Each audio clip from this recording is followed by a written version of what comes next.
1942 के दौर में एक किताब छपी थी।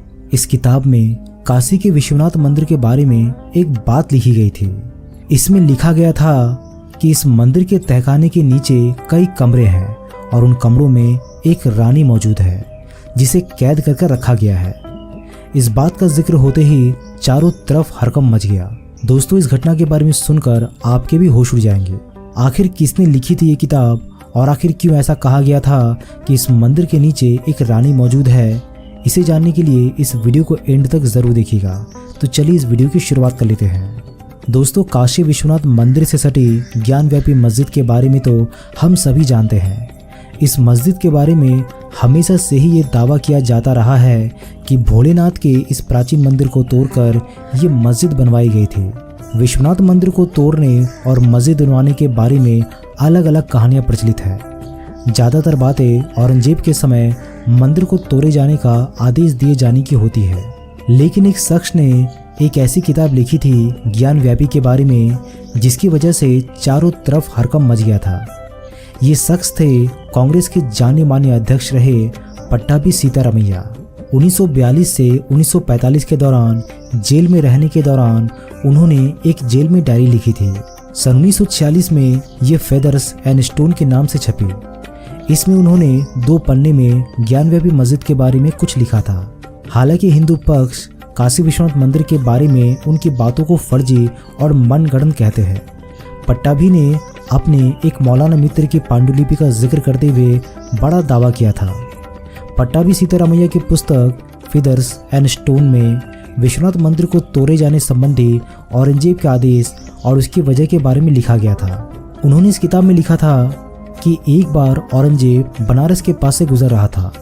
सभी हिंदू दरबारी अपने परिवार के साथ गंगा स्नान और भोलेनाथ के दर्शन के लिए काशी आए।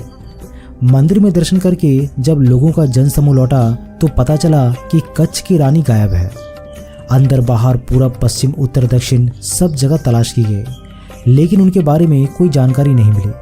सघन तलाशी की गई तो वहां पर एक तहखाने का पता चला। मंदिर के नीचे की गुप्त जगह के बारे में लोगों को जानकारी हुई। आमतौर पर वो मंदिर देखने में 2 मंजिला दिखाई देता था।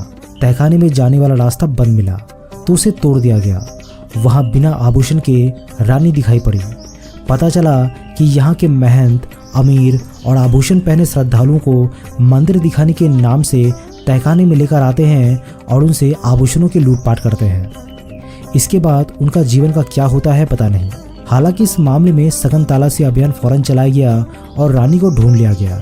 औरंगजेब को जब पुजारियों की काली करतूत पता चली तो वो बहुत गुस्सा हुआ और उसने घोषणा की कि जहां इस प्रकार की डकैती हो वहां ईश्वर का घर नहीं हो सकता। और फिर बाद में मंदिर को ध्वस्त कर दिया गया। लेकिन जिस रानी को बचाया गया था उन्होंने मलबे पर मस्जिद बनाने की बात कही और उन्हें खुश करने के लिए एक मस्जिद बना दी गई। इसी तरह काशी विश्वनाथ मंदिर के बगल में मस्जिद अस्तित्व में आया। बनारस मस्जिद की ये कहानी लखनऊ में एक नामचीन मौलाना के पास दुर्लभ पांडुलिपि में दर्ज है। मौलाना ने इसके बारे में सीतारामैया के किसी दोस्त को बताया था और कहा था कि जरूरत पड़ने पर पांडुलिपि दिखा देंगे। बाद में मौलाना मर गए और सीतारामैया का भी निधन हो गया, लेकिन वो कभी भी अपने उस दोस्त और लखनऊ के मौलाना का नाम नहीं बता पाए। हिंदू पक्ष का मानना है कि पट्टाभी सीतारामैया की किताब ने बहुत भ्रम फैलाया था और इसी तरह कुछ इतिहासकारों ने औरंगजेब के काशी विश्वनाथ मंदिर को तोड़े जाने को सही ठहराया था। हिंदू पक्ष और संतों का कहना है कि औरंगजेब के समय लगभग रोज की घटनाओं का दस्तावेजीकरण किया जाता था, लेकिन कभी भी कहीं भी रानी से दुष्कर्म या लूटपाट जैसी कभी भी किसी घटना का जिक्र नहीं मिलता। कुछ संत तो ये भी कहते हैं कि इतिहास में औरंगजेब की बंगाल और बनारस की किसी यात्रा का जिक्र भी नहीं मिलता। तो पट्टाभी सीतारामैया को कैसे पता चल गया?